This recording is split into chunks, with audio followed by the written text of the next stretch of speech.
ದಶ ದ್ವಾರಗಳನ್ನು ಹೊಂದಿರುವಂತಹ ಈ ಕೋಟೆಯ ಎಲ್ಲಾ ಬಾಗಿಲುಗಳು ಒಂದೇ ತರಹ ಇರುತ್ತೆ.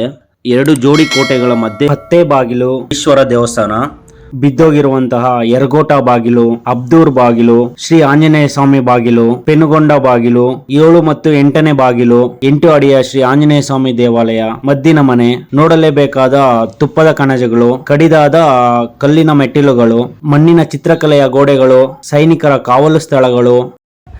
ಈ ಪಾವಗಡ ಕೋಟೆಗೆ ಹೋಗೋಣ ಬನ್ನಿ.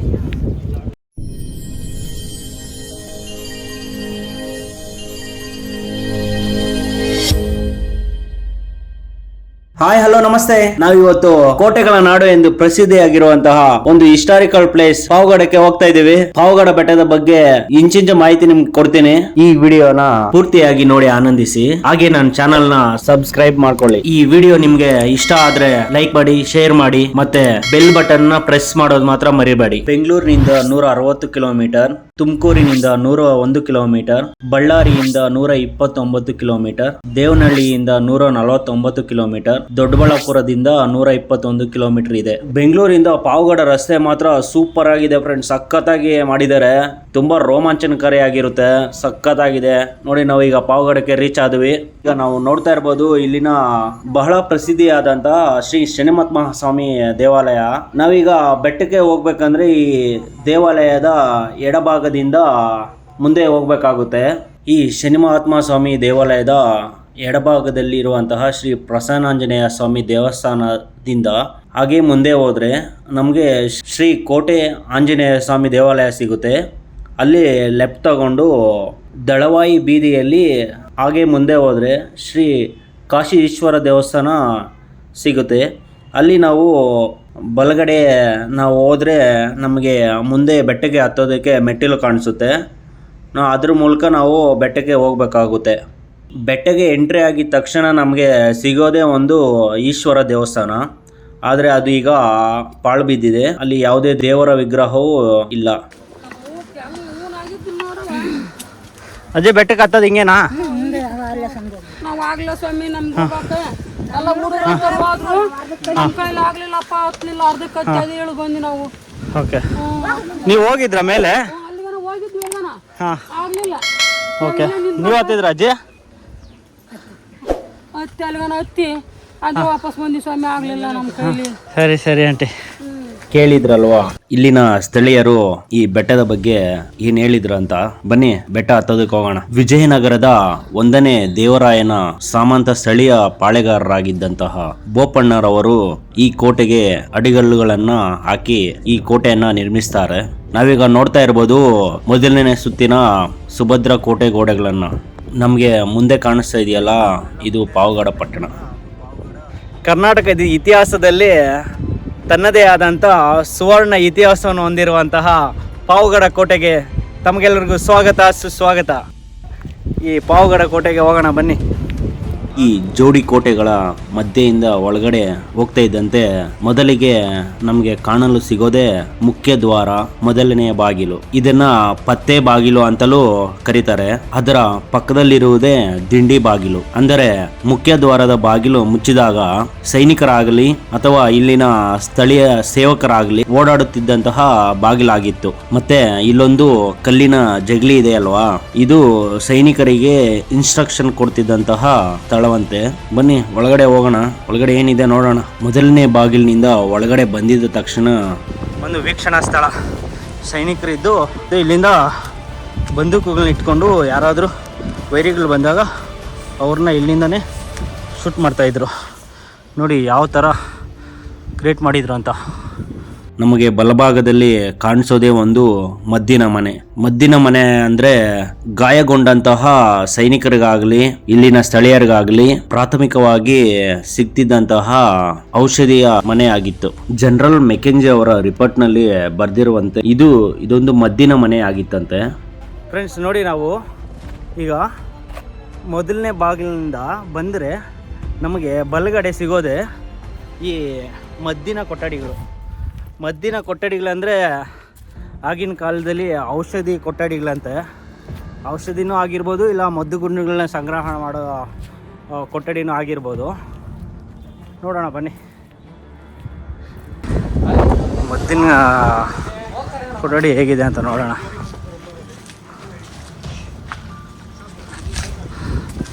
ಹೀಗೆ ಬಲಗಡೆ ಏನೋ ಇದೆ, ಇದು ಒಂದು ದಾರಿ ಅಷ್ಟೆ.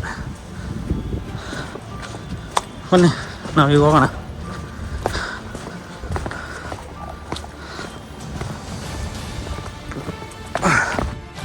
ನಾವಿವತ್ತು ವೀರರು, ಶೂರರು, ಧೀರರು ಆಳ್ವಿಕೆ ನಡೆಸಿದಂತಹ ಕೋಟೆನ ಹತ್ತೋದಕ್ಕೆ ಹೋಗ್ತಾ ಇದ್ದೀವಿ. 3029 ಅಡಿ ಎತ್ತರ ಇದೆ ಅಂತೆ. ಒಂದು ನೆನೆಸ್ಕೊಳ್ಳೋದಕ್ಕೆ ತುಂಬ ಎಕ್ಸೈಟಿಂಗ್ ಆಗಿದೆ. ಅದು ನಮ್ಮ ಮೊದಲನೇ ಬಾಗಿಲು ಎಂಟ್ರಿ ಆಗಿ ಒಳಗಡೆ ಬರ್ತಾ ಇದ್ದೀವಿ. ನೋಡೋಣ ಬನ್ನಿ. ನಾನು ಇವತ್ತು ನಮ್ಮ ಬ್ರದರ್ ಅವರು, ಮನೋಜ್ ಅವರು, ನಾವಿಬ್ಬರು ಹೋಗ್ತಾ ಇದ್ದೀವಿ ಬೆಟ್ಟನ ಹತ್ತೋದಕ್ಕೆ. ಬೆಂಗಳೂರಿಂದ ಬಂದ್ವಿ ನಿಮಗೋಸ್ಕರ, ನಿಮಗೆ ಈ ಬೆಟ್ಟನ ತೋರಿಸೋದಕ್ಕೋಸ್ಕರ. ಈ 4ನೇ ವಾರ ತುಂಬ ಒಳ್ಳೆಯ ದಿನ ಅಂತಾರೆ. ಅದಕ್ಕೆ ಇಲ್ಲಿನ ಶನಿಮಹಾತ್ಮ ಸ್ವಾಮಿ ದೇವಾಲಯದಲ್ಲಿ ಪೂಜೆ ಮಾಡಿಸಿ ದೇವ್ರ ದರ್ಶನ ಪಡೆದು ನಾವೀಗ ಬೆಟ್ಟ ಹತ್ತೋದಕ್ಕೆ ಹೋಗ್ತಾಯಿದ್ದೀವಿ. ನಿಮಗೆ ಬೆಟ್ಟನ ಇಂಚಿಂಚಾಗಿ ತೋರಿಸ್ತೀನಿ ನೋಡಿ. ಹಚ್ಚ ಹಸಿರಿಂದ ಕೂಡಿರೋಂಥ ಈ ಬೆಟ್ಟ ತುಂಬ ಚೆನ್ನಾಗಿರುತ್ತೆ. ಮೊನ್ನೆ ನಿಮಗೆ ಇನ್ನೂ ಮುಂದೆ ಹೋಗ್ತಾ ಇದ್ರ ಮಾಹಿತಿ ತಿಳಿಸ್ಕೊಡ್ತೀನಿ. ಹೋಗೋಣ ಬನ್ನಿ. ಎಲ್ಲ ಕಡೆ ಗಿಡಗಳು ಬೆಳೆದ್ಬಿಟ್ಟಿದೆ ನೋಡಿ ಮೇಲೆ. ಇದೊಂದು ಪತೇರಿ ಅಂತಾರಲ್ಲ, ಅದು ವಾಚಿಂಗ್ ಟವರ್.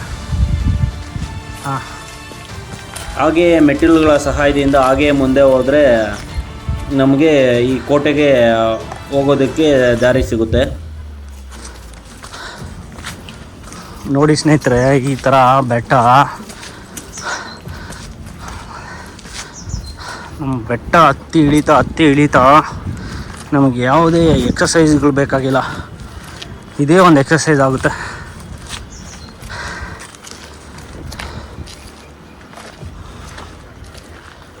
ಇಲ್ಲಿಂದ ಪಾವಗಡನ ವೀಕ್ಷಿಸ್ತಾ ಇದ್ರಂತೆ.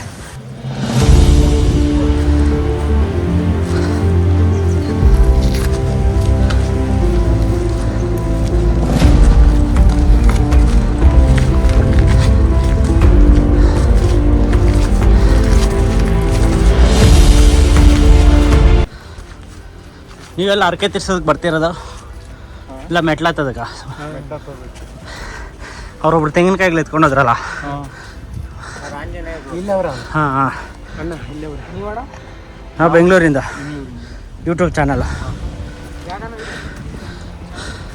ಅಲೆಮಾರಿ 05 ಅಂತ.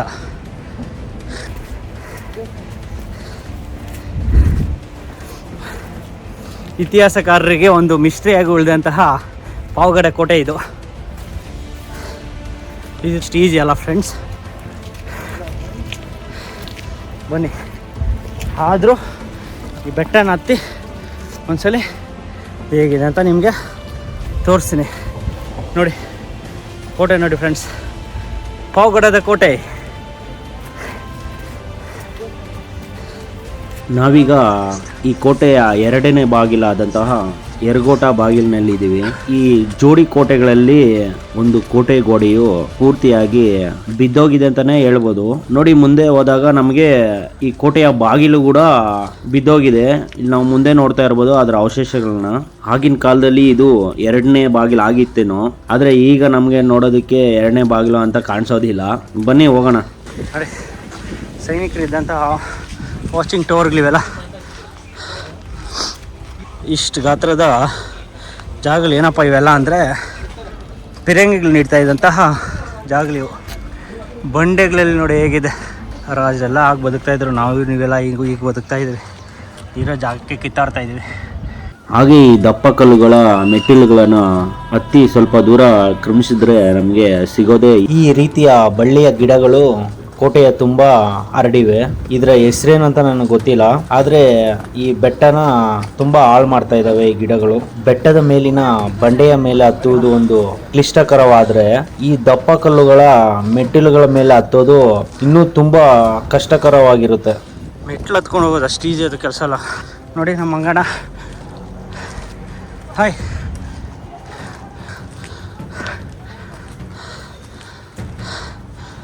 ಹಾಂ,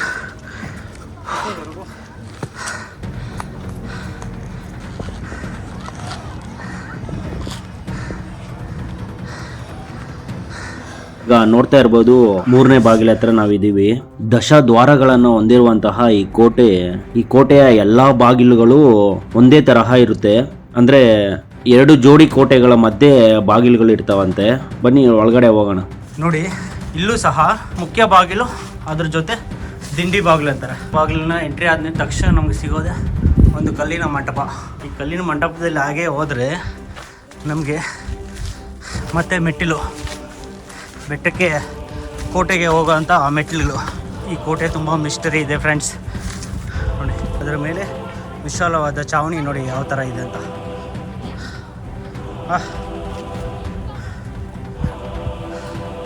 ಇನ್ನೂ ತುಂಬ ಬೆಟ್ಟ ಹತ್ತೋದಿದೆ ಫ್ರೆಂಡ್ಸ್. ಬನ್ನಿ ಹೋಗೋಣ, ಬೆಟ್ಟ ಹತ್ತೋಣ. ಯಾರಾದರೂ ಇಲ್ಲಿ ಟ್ರೆಕ್ಕಿಂಗ್ ಬಂದಾಗ ಹುಷಾರಾಗಿ ಕಲ್ಲು ಬಂಡೆಗಳ ಮೇಲೆ ತಮ್ಮ ಜರ್ನಿ ಸಾಗಿಸಿ. ನೋಡಿ ಫ್ರೆಂಡ್ಸ್, ಆಗಿನ ಚರಂಡಿ ವ್ಯವಸ್ಥೆ ಯಾವ ಥರ ಮಾಡಿದ್ರು ಅಂತ ಇಲ್ಲಿಂದ ಬರುತ್ತೆ. ನೋಡಿ ಈ ಕಲ್ಲುಗಳ ಮಧ್ಯೆ ನೋಡಿ, ಇಲ್ಲಿ ನೋಡಿ ಹೇಗೆ ಹೋಗುತ್ತೆ ನೀರು. ಬೆಟ್ಟದಲ್ಲಿ ಯಾವುದೇ ರೀತಿಯ ನೀರಿಗೆ ತೊಂದರೆ ಆಗದೆ ಇರೋ ಥರ ಎಲ್ಲ ವ್ಯವಸ್ಥೆ ಇಲ್ಲಿ ಮಾಡ್ಕೊಂಡಿರ್ತಾರೆ. ಹಾಗೆ ಈ ದಪ್ಪ ಕಲ್ಲುಗಳ ಮೆಟ್ಟಿಲುಗಳನ್ನು ಹತ್ತಿ ಸ್ವಲ್ಪ ದೂರ ಕ್ರಮಿಸಿದ್ರೆ ನಮಗೆ ಸಿಗೋದೇ ಈಗ ನಾವು 4ನೇ ಬಾಗಿಲಲ್ಲಿ ಇದ್ದೀವಿ. ಶ್ರೀ ಆಂಜನೇಯ ಸ್ವಾಮಿಯ ಬಾಗಿಲನ್ನ ಪ್ರವೇಶ ಮಾಡ್ತಾ ಇದ್ದೀವಿ. ಬನ್ನಿ ಹೋಗೋಣ. ಈ ಬಾಗಿಲಿಗೆ ಯಾಕಪ್ಪ ಇದು ಆಂಜನೇಯ ಬಾಗಿಲು ಅಂತ ಹೆಸರು ಬಂತು ಅಂದರೆ, ಈ ಬಾಗಿಲಿಗೆ ನಾವು ಎಂಟ್ರಿ ಆದರೆ ನಮಗೆ ಒಂದು ವಿಶಾಲವಾದ ಮಂಟಪ ಸಿಗುತ್ತೆ. ಆ ಮಂಟಪ ಪಕ್ಕದಲ್ಲೇ ಒಂದು ಆಂಜನೇಯ ಸ್ವಾಮಿ ದೇವಾಲಯವಿದೆ. ಇವತ್ತು ಶ್ರಾವಣ ಮಾಸದ 4ನೇ ಕೊನೆಯ ವಾರ ಆಗಿರೋದ್ರಿಂದ ಇಲ್ಲಿನ ಭಕ್ತಾದಿಗಳು ಈ ಶ್ರೀ ಆಂಜನೇಯ ಸ್ವಾಮಿ ದೇವಾಲಯದಲ್ಲಿ ವಿಶೇಷ ಪೂಜೆಗಳನ್ನು ನೆರವೇರಿಸ್ತಾ ಇದ್ದಾರೆ. ನಾವೀಗ ನೋಡ್ತಾ ಇರ್ಬೋದು 8 ಅಡಿ ಎತ್ತರದ ಶ್ರೀ ಆಂಜನೇಯ ಸ್ವಾಮಿಯ ಮೂರ್ತಿ ಇಲ್ಲಿದ್ದು, ಎಡಗೈಯಲ್ಲಿ ಮಾವಿನ ಗೊಂಚಲು, ಕಾಲಿನಲ್ಲಿ ರಾವಣನ ಮಗನನ್ನು ತುಳಿಯುತ್ತಿರುವಂತಹ ದೃಶ್ಯ ನಮಗೆ ಕಣ್ಣಿಗೆ ಕಾಣಿಸುತ್ತೆ. ಈ ವಿಶೇಷವಾದಂತಹ ಏಕಶಿಲಾ ಬಂಡೆಯಲ್ಲಿ ನಿರ್ಮಿತವಾಗಿರುವಂತಹ ಈ ಆಂಜನೇಯ ಸ್ವಾಮಿ ಇಂದಿಗೂ ನೋಡೋದಕ್ಕೆ ಸಿಗ್ತಾ ಇದೆ ಅಂದ್ರೆ ಅದಕ್ಕೆ ತಿಮ್ಮಪ್ಪ ನಾಯಕನವರ ಆ ಒಂದು ಮುಂಜಾಗ್ರತೆಯ ಕ್ರಮವೇ ಆಗಿರ್ಬೋದು. ಏನಪ್ಪಾ ಅಂದ್ರೆ ಹೈದರಾಲಿ ಈ ಕೋಟೆಯನ್ನ ಮುತ್ತಿಗೆ ಹಾಕಲು ಬರ್ತಾ ಇದ್ದಾರೆ ಅಂತ ಇಲ್ಲಿನ ಸ್ಥಳೀಯ ಪಾಳೆಗಾರರಾದಂತಹ ತಿಮ್ಮಪ್ಪ ನಾಯಕನವರಿಗೆ ಗೊತ್ತಾಗಿ ಹಿಂದೂ ದೇವಾಲಯಗಳನ್ನು ಧ್ವಂಸ ಮಾಡ್ತಾರೆ ಅಂತ ಮನಗಂಡು ಈ ದೇವಾಲಯದ ಸುತ್ತಲೂ ಈ ಬೃಹದಾಕಾರದ ಗೋಡೆಗಳನ್ನು ನಿರ್ಮಿಸ್ತಾರಂತೆ.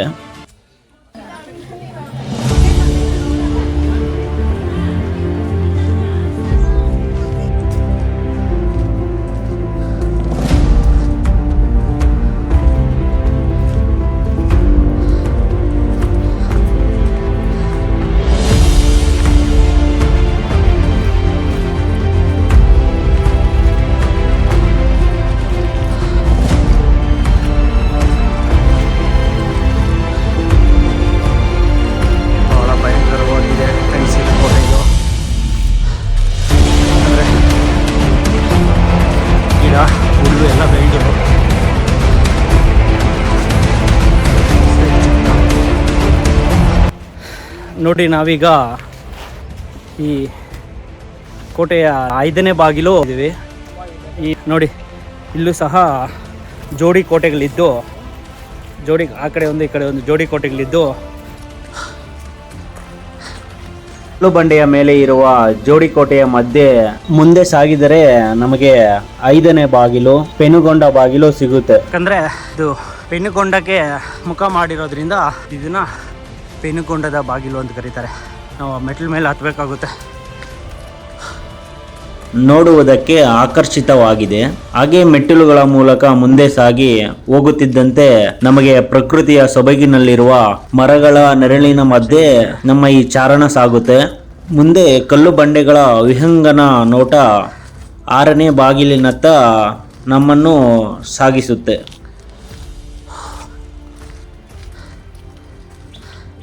ಅಂದಿನ ಕಾಲದ ಐತಿಹಾಸಿಕ ಕಟ್ಟಡಗಳೆಲ್ಲ ನೋಡಿ ಯಾವ ಥರ ಹಾಳಾಗೋಗ್ತಿದೆ. ನೀವು ನೋಡ್ತಾ ಇರ್ಬೋದು. ನಾವೀಗ 6ನೇ ಬಾಗಿಲಿನಲ್ಲಿದ್ದೀವಿ. ಇಲ್ಲಿ ಮೇಂಟೆನೆನ್ಸು ಯಾವುದೇ ರೀತಿಯಲ್ಲಿ ಇಲ್ಲ. ಯಾಕಂದರೆ ನೋಡಿ ಇಲ್ಲಿ ಮುಖ್ಯ ದ್ವಾರ ಬಾಗಿಲಲ್ಲೇ ಬೃಹದಾಕಾರದ ಬಳ್ಳಿ ಬೆಳೆದಿರೋದ್ರಿಂದ ಯಾವಾಗ ಈ ಕಡ್ಡ ಬಿದ್ದೋಗುತ್ತೆ ಅಂತ ಹೇಳೋದಕ್ಕಾಗಿಲ್ಲ. ಆಲ್ರೆಡಿ ಕ್ರ್ಯಾಕ್ ಬಿಟ್ಟಿದೆ. ಅದ್ರ ಬನ್ನಿ ನಾವು ಕೋಟೆ ಒಳಗೆ ನೋಡೋಣ. ದ್ವಾರ ಬಾಗಿಲು, ಅದರ ಪಕ್ಕದಲ್ಲಿ ದಿಂಡಿ ಬಾಗಿಲು. ಮೆಟ್ಟಿಲುಗಳ ಸಹಾಯದಿಂದ ಒಳಗಡೆ ಬಂದರೆ ಅತಿ ಎತ್ತರದ ಕಲ್ಲಿನ ಕೋಟೆಯ ಗೋಡೆಗಳನ್ನ ನೋಡಬಹುದು. ಸೈನಿಕರು ಆ ಕಿಂಡಿಗಳಿಂದ ವಾಚ್ ಮಾಡ್ತಿದ್ರಂತೆ. ಈ ಕೋಟೆಗೆ ಇಷ್ಟಿಷ್ಟು ದಪ್ಪ ಗಾತ್ರದ ಕಲ್ಲುಗಳು ಎಲ್ಲಿಂದಪ್ಪ ಬಂತು ಅಂದರೆ ನೋಡಿ, ಇಲ್ಲಿ ತೋರಿಸ್ತೀನಿ ನೋಡಿ. ಇದೇ ಬಂಡೆಯಲ್ಲಿ ಕೊರೆದು ಇಲ್ಲಿ ಬೃಹದಾಕಾರದ ಗೋಡೆಗಳನ್ನ ನಿರ್ಮಿಸಿರ್ತಾರೆ. ಇಲ್ಲಿ ವಾಚಿಂಗ್ ಟವರ್ ನೋಡ್ಬೋದು ನೋಡಿ. ಈ ಥರ ಪತೇರಿಗಳು ಈ ಬೆಟ್ಟದಲ್ಲಿ ತುಂಬ ಇದಾವಂತೆ.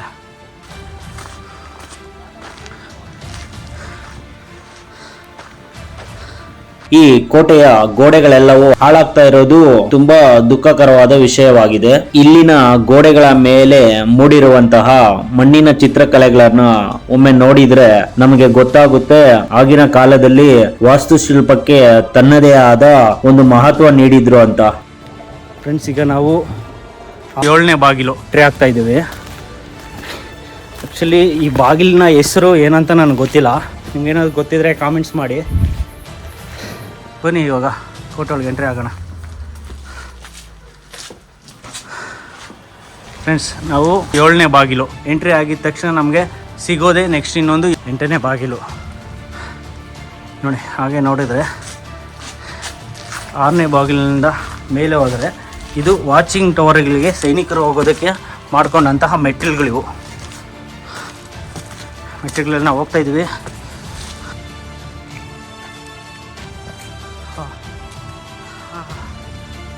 ಫ್ರೆಂಡ್ಸ್ ನೋಡಿ, ಫ್ರೆಂಡ್ಸ್ ಇದು ಏನಿದೆ ಇದು ನೋಡಿ ಫ್ರೆಂಡ್ಸ್. ಆಗಿನ ಕಾಲದ ಚಿತ್ರಕಲೆ ನೋಡಿ, ವಾಸ್ತುಶಿಲ್ಪ. ಆಗಿನ ಕಾಲದಲ್ಲಿ ಚೆಕ್ಕು ಚೆದರದ ಈ ಮಣ್ಣಿನ ಶಿಲ್ಪಕಲೆಗಳನ್ನ ಒಂದ್ಸಲಿ ನೋಡಿ. ಅಲ್ಲಿ ನೋಡಿ, ಮುಂದೆ ನವಿಲಿನ ಚಿತ್ರ, ಮೇಲೆ ಫ್ಲವರ್ ಹೂವು ಚಿತ್ರ, ಮತ್ತು ಒಂದು ಸ್ಟಾರ್ ಶೇಪ್ದು, ಮತ್ತು ಇಲ್ಲಿ ಮುಂದೆ ಪಾರಿವಾಳಗಳು ಮತ್ತು ಕಮಲ ಹೂವು ಶಿಲ್ಪಕಲೆನ ಉಳಿಸ್ಕೊಂಡು ಬೆಳೆಸ್ಕೊಂಡು ಬಂದಿದ್ದಾರೆ. ಯಾವ ಥರ ಕೋಟೆಗಳು ನಿರ್ಮಿಸಿದ್ದಾರೆ ಆವಾಗ. ಇದೆಲ್ಲ ಮೈಂಡ್ ಬ್ಲೋಯಿಂಗ್ ಇವೆಲ್ಲ. ಈ ಮರಗಳೆಲ್ಲ ಇದೇನು ಹೇಳ್ತಾರೆ, ಜಾಲಿ ಮರಗಳ ಥರಲ್ಲ ಫ್ರೆಂಡ್ಸ್, ಇದನ್ನೆಲ್ಲ ಹಾಳು ಮಾಡ್ತಾಯಿದೆ ಫ್ರೆಂಡ್ಸ್ ಈ ಬೆಟ್ಟನ. ಇಂತಹ ಐತಿಹಾಸಿಕ ಕಟ್ಟಡಗಳನ್ನ ಉಳಿಸಿ ಬೆಳೆಸಿದ್ರೆ ನಮ್ಮ ಮುಂದಿನ ಪೀಳಿಗೆಗೆ ಇವನ್ನ ತೋರಿಸ್ಬೋದು. ಆದರೆ ನೋಡಿ, ಇಲ್ಲೆಲ್ಲ ಜಾಲಿ ಮರಗಳು ಅತಿ ಹೆಚ್ಚಾಗಿ ಬೆಳೆದಿದ್ದಾವೆ. ಈ ಗೋಡೆಗಳೆಲ್ಲ ನಾಶಪಡಿಸ್ತಾ ಇದ್ದಾವೆ. ಮಳೆ ನೀರು ಹೋಗೋದಕ್ಕೆ ಆ ಕಾಲದಲ್ಲೇ ಒಳ್ಳೆ ಡ್ರೈನೇಜ್ ಸಿಸ್ಟಮ್ ಎಲ್ಲ ಮಾಡಿದರು. ಆದರೆ ಈಗ ಎಲ್ಲ ಅದು ಹಾಳಾಗಿದ್ದಾವೆ. ಬೇಗ ಬನ್ನಿ, ಎಲ್ಲರೂ ನೋಡಿ ಈ ಕೋಟೆನ. ಇಷ್ಟು ವರ್ಷದ ಈ ಕೋಟೆ ಇತಿಹಾಸ ಸಾರುವಂಥ ಈ ಕೋಟೆನ ನೀವು ಕಣ್ತುಂಬಿಸ್ಕೊಳ್ಳಿ. ಬನ್ನಿ ನೋಡೋಣ ಇನ್ನೂ ಮುಂದೆ ಹೋಗಿ. 7ನೇ ಬಾಗಿಲಿನಿಂದ ಒಳಗಡೆ ಬಂದ ತಕ್ಷಣ ನಮಗೆ ಸಿಗುವುದೇ 8ನೇ ಬಾಗಿಲು. ಈ ಜಂಟಿ ಬಾಗಿಲಿನ ಮಧ್ಯೆ ಹೋಗುವುದೇ ಒಂದು ಆನಂದ ನೋಡಿ. ಇಲ್ಲಿನ ಮಂಟಪದಲ್ಲಿ ನಿಧಿ ಕಳ್ಳರು ಮಾಡಿರುವಂತಹ ಕೆಲಸವನ್ನ ಭಯಂಕರವಾಗಿದೆ. ಏನೋ ಭಯ ಆಗ್ತಾ ಇದೆ. ಇದೆಲ್ಲ ಏನಂತ ಹೇಳ್ತೀರಾ? ನಿಧಿ ಕಳ್ಳರು ಇರ್ತಾರಲ್ವ, ನಿಧಿಗಳು ಏನಾದರೂ ಇರ್ಬೋದು ಅಂತ ಹೇಳ್ಬಿಟ್ಟು ನಿಧಿಗಳನ್ನ ದೋಚೋದಕ್ಕೆ ಈ ಥರ ಎಲ್ಲ ಹಾಕಿದ್ದಾರೆ. ಆ್ಯಕ್ಚುಲಿ ಇದು ನಿಧಿ ಕಳ್ಳರ ಕೆಲಸ. ನಮಗೆ ನೆಕ್ಸ್ಟ್ ಸಿಗೋದೆ ನೋಡಿ. ಹಾಗೆ ಸ್ವಲ್ಪ ದೂರ ಮೆಟ್ಟಿಲು ಹತ್ತಿ ಹೋದರೆ ನಮಗೆ ಸಿಗೋದೇ ಅಡ್ಮಿನಿಸ್ಟ್ರೇಟಿವ್ ಆಫೀಸ್. ಬನ್ನಿ, ನಿಮಗೆ ಈ ಅಡ್ಮಿನಿಸ್ಟ್ರೇಟಿವ್ ಆಫೀಸ್ ಹೇಗಿದೆ ಅಂತ ಒಂದ್ಸಲಿ ತೋರಿಸ್ಬಿಡ್ತೀನಿ.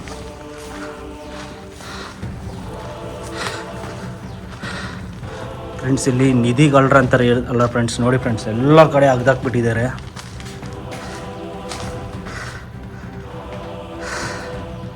ನಿಧಿಗಳ್ಳರಿಗೆ ಸಿಕ್ಕಂತಹ ಕೋಟೆ ಅಡ್ಮಿನಿಸ್ಟ್ರೇಟಿವ್ ಆಫೀಸ್ ಹಾಳಾಗೋಗಿದೆ. ನೋಡಿಲಿ, ಎಲ್ಲ ಇದು ನಿಧಿಗಳ್ಳರು ಯಾರೂ ಅಲ್ಲ.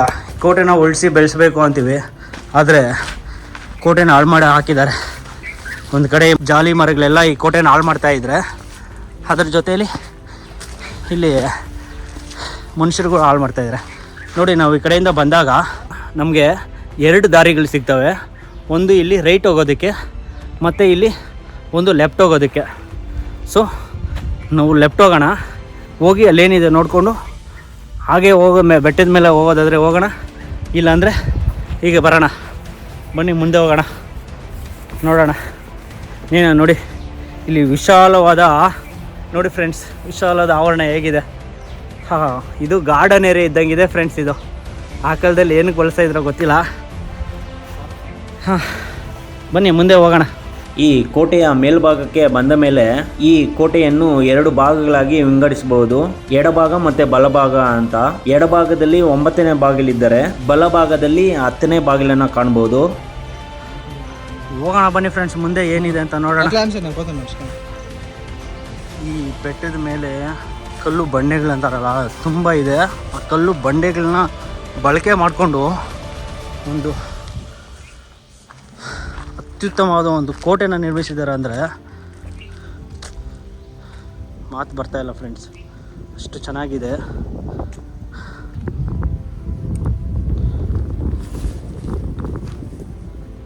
ಇಳಿಜಾರಾದ ಬೆಟ್ಟಗಳನ್ನ ಹತ್ತೋದಕ್ಕೆ ಹೋಗ್ತಾ ಇದ್ದೀವಿ. ಮೋಸ್ಟ್ಲಿ ಇದಕ್ಕೆ ಬೇರೆ ಕಡೆ ದಾರಿ ಇರ್ಬೋದೇನೋ, ಕಲ್ಲಿನ ಮಧ್ಯೆ ಹೋಗ್ತಾರೇನೋ. ಓ ಮಿಸ್ಟರಿ, ಇಲ್ಲಿನ ನೋಡಿ ಹಿಸ್ಟರಿ. ವಾವ್, ಬಂಡೆಗಳ ಮಧ್ಯೆ ದೂರ ಹೋಗ್ತಾ ಇದ್ದೀವಿ ಫ್ರೆಂಡ್ಸ್. ಕಡಿಗಳೇನಾದರೂ ಇದ್ದರೆ ನಾವು ಇವತ್ತಷ್ಟೇ.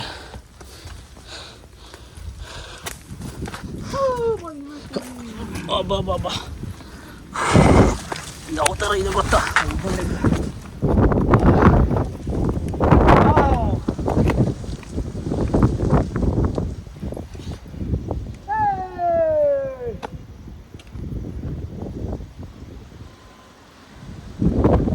ನೋಟ ಇದು, ಸೂಪರ್ ಆಗಿದೆ. 80% ಬಂದಿದ್ದೀವಿ ಬೆಟ್ಟ. ಇಷ್ಟು ಮೇಲೆಯಿಂದ ನೋಡಿ ಯಾವ ಥರ ತಂಪಾದ ಗಾಳಿ ನಮ್ಮನ್ನು ಬೀಸ್ತಾ ಇದೆ ಅಂದರೆ ವಾವ್, ಎಕ್ಸ್ಟ್ರಾರ್ಡಿನರಿ, ಸೂಪರ್ ಅಮೇಝಿಂಗ್ ಅಂತ ಹೇಳ್ಬೋದು. ಆ ತಂಪಾದ ಗಾಳಿ ವಾವ್ ಫ್ರೆಂಡ್ಸ್, ನಿಜವಾಗ್ಲೂ ಇದೊಂದು ಅಮೇಝಿಂಗ್ ಅಂತಲೇ ಹೇಳ್ಬೋದು. ನೋಡಿ ನಾವೀಗ ಇದ್ದೀವಿ 2 ತುಪ್ಪದ ಕಣಜಗಳ ಹತ್ರ. ನೋಡಿ ಇಲ್ಲಿ ಬೃಹದಾಕಾರದ 2 ತುಪ್ಪದ ಕಣಜಗಳ ಹತ್ರ ಇದ್ದೀವಿ. ಇವು ತುಪ್ಪದ ಕಣಜಗಳು ಏನಪ್ಪ ಅಂದರೆ ಆಗಿನ ಕಾಲದಲ್ಲಿ ತುಂಬ ತುಪ್ಪನ ಸ್ಟೋರೇಜ್ ಮಾಡಿ ಒಂದು 100 ವರ್ಷ ಹಾಗೆ ಬಿಟ್ಬಿಡ್ತಾ ಇದ್ರಂತೆ. 100 ವರ್ಷ ಬಿಟ್ಟಾಗ ಅದು ತನ್ನ ತುಪ್ಪದ ಗುಣವನ್ನು ಕಳೆದುಕೊಂಡು ಒಂದು ಔಷಧಿ ಗುಣ ಆಗಿ ತಯಾರಾಗ್ತಾ ಇತ್ತಂತೆ. ಆ ಔಷಧಿನ ಇಲ್ಲಿನ ಸೈನಿಕರು ಯಾರಾದರೂ ಗಾಯಗೊಂಡ್ರೆ ಮತ್ತು ಯಾರಿಗಾದರೂ ಏನಾದರೂ ನೋವಾದಾಗ ಇಲ್ಲ ಅದಕ್ಕೋಸ್ಕರ ಇದನ್ನು ಯೂಸ್ ಮಾಡ್ಕೊತಾ ಇದೆ ಅಂತ ಆ ಔಷಧಿನ. ಬನ್ನಿ ನಿಮಗೆ ತೋರಿಸ್ತೀನಿ ತುಪ್ಪದ ಕಣಜಗಳು ಹೇಗಿದೆ ಅಂತ. ಇಲ್ಲಿ ನಾವು ನೋಡ್ತಾ ಇರ್ಬೋದು ಬೆಟ್ಟದ ಮೇಲೆ ತುಪ್ಪದ ಕಣಜಗಳನ್ನ ಸ್ಟೋರೇಜ್ ಹೌಸಸ್ ಅಂತಾರೆ. ಈ ತುಪ್ಪನ ಒಂದು 100 ವರ್ಷ ಇದರಲ್ಲೇ ಹಾಕಿಟ್ಬಿಟ್ಟಾಗ ಅದು ತುಪ್ಪದ ಗುಣವನ್ನು ಕಳ್ಕೊಂಡು ಒಂದು ಔಷಧಿಯಾಗಿ ತಯಾರಾಗುತ್ತಂತೆ. ನೋಡಿ ಈ ತುಪ್ಪದ ಕಣಜಗಳಲ್ಲಿ ಫ್ರೆಂಡ್ಸ್ ನೋಡಿ, ಈ ಪಾವಗಡದಿಂದ ಬಳ್ಳಾರಿವರೆಗೂ ಹಬ್ಬಿರುವಂತಹ ಈ ಬೆಟ್ಟಗಳ ಸಾಲುಗಳನ್ನ ಒಂದ್ಸಲಿ ನೋಡಿ ಇದೆಲ್ಲ ಬೆಟ್ಟದ ಸಾಲು ನೋಡಿ ಫ್ರೆಂಡ್ಸ್. ಎಲ್ಲಿ ಹಚ್ಚ ಹಸಿರು ಹೆಂಗಿದೆ ನೋಡಿ ಫ್ರೆಂಡ್ಸ್. ಈ ಕಡೆ ನಮ್ಮ ಬೆಂಗಳೂರು ಇದೆ, ಎಲ್ಲ ಕಡೆ ಪೊಲ್ಯೂಷನ್ನು, ಸೌಂಡ್ ಪೊಲ್ಯೂಷನ್ ಇದೆಲ್ಲ ನೋಡಿ. ಬೆಟ್ಟದ ಮೇಲೆ ನಾವು ನೋಡಿ ಫ್ರೆಂಡ್ಸ್, ಹೋಗೋದಕ್ಕೆ ಮನಸ್ಸು ಬರ್ತಾ ಇಲ್ಲ, ಹೇಗಿದೆ ಈ ಥರ ಗಾಳಿ ಕುಡಿಬೇಕು ಲೈಫಲ್ಲಿ.